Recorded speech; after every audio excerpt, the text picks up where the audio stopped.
कि ऐसा अरसा इस समय चल रहा है, चुनावी प्रक्रिया में हर व्यक्ति कहीं न कहीं से टिकट मांग रहा है। तो भारतीय जनता पार्टी में टिकट की भीड़ लगी हुई है। क्या आपकी पार्टी जो सुभाषवादी समाजवादी जनता पार्टी है, राष्ट्रवादी जनता पार्टी है, आपके पास भी लोगों की कतार लग रही है? क्या लोग आपसे टिकट की उम्मीद रख रहे हैं? मैं अशोक श्रीवास्तव, राष्ट्रीय अध्यक्ष, सुभाषवादी भारतीय समाजवादी पार्टी, आपके इंटरव्यू में शामिल हुआ हूँ।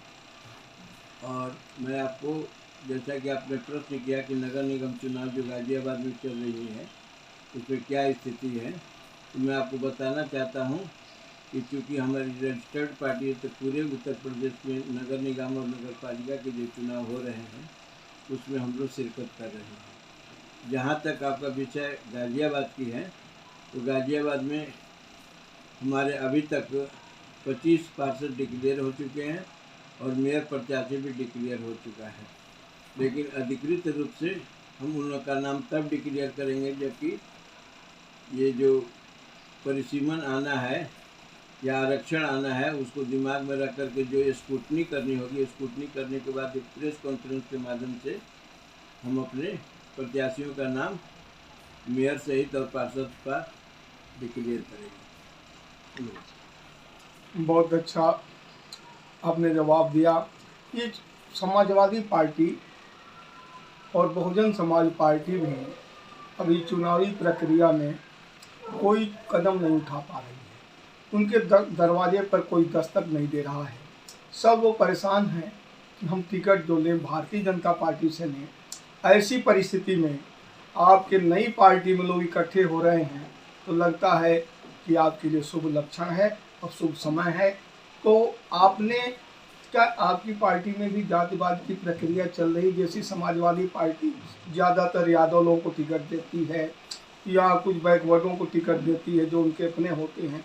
क्या आपकी पार्टी में भी जातिवाद का कोई स्थान है?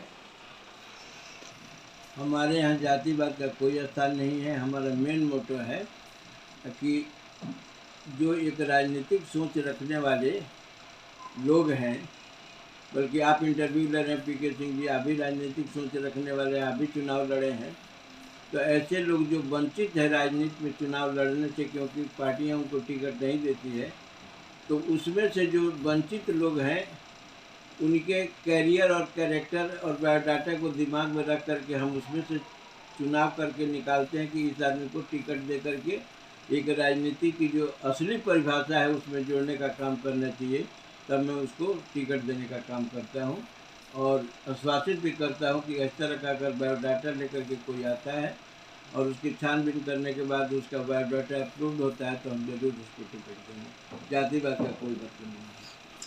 आपके पास दो तबका है, एक पूर्वांचल का, एक पश्चिमांचल का। ये दोनों की अपनी अलग अलग हवा है, दोनों की अपनी अपनी सोच है और दोनों को समझने से बैठाने में आप कितनी भूमिका निभाते हैं ये तो चुनाव बताएगा। लेकिन उससे पूर्व आप पूर्वांचल को ज़्यादा प्राथमिकता देते हैं कि उनको ज़्यादा टिकट दिया जाए या पश्चिमांचल को। लेकिन ये देखने में आ रहा है, कुछ लोगों से वार्ता भी होती है कि आपने जिसका आंसू पूछना चाहिए वहाँ आप खड़े हो जाते हैं, ये आपकी भूमिका रही है।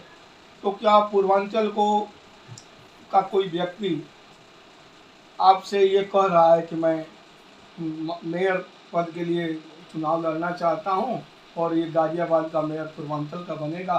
क्या आपने ऐसी भी कोई स्थिति सोची है?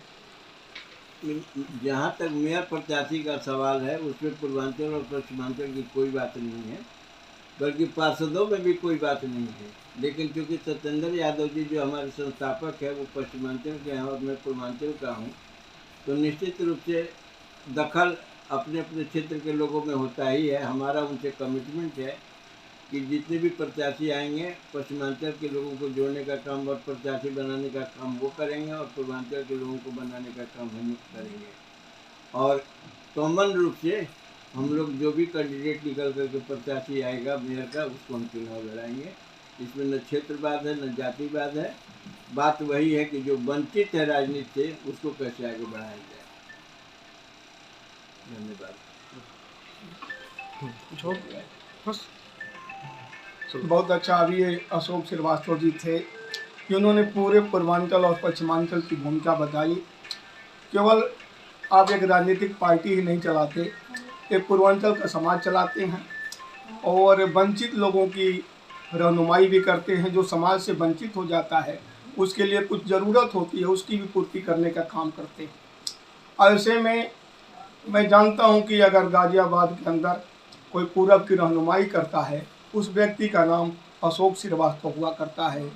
और ये चाहे बड़ा व्यक्ति हो चाहे छोटा, सबके साथ ये चलना चाहते हैं और एक नई रास्ता दे करके पूर्वांचल को भी नई दिशा, और पूरब की हवा पश्चिम की हवा में जब घुल करके एक नई हवा बनेगी तो निश्चित रूप से आने वाले समय में ये पार्टी एक नई भूमिका में होगी।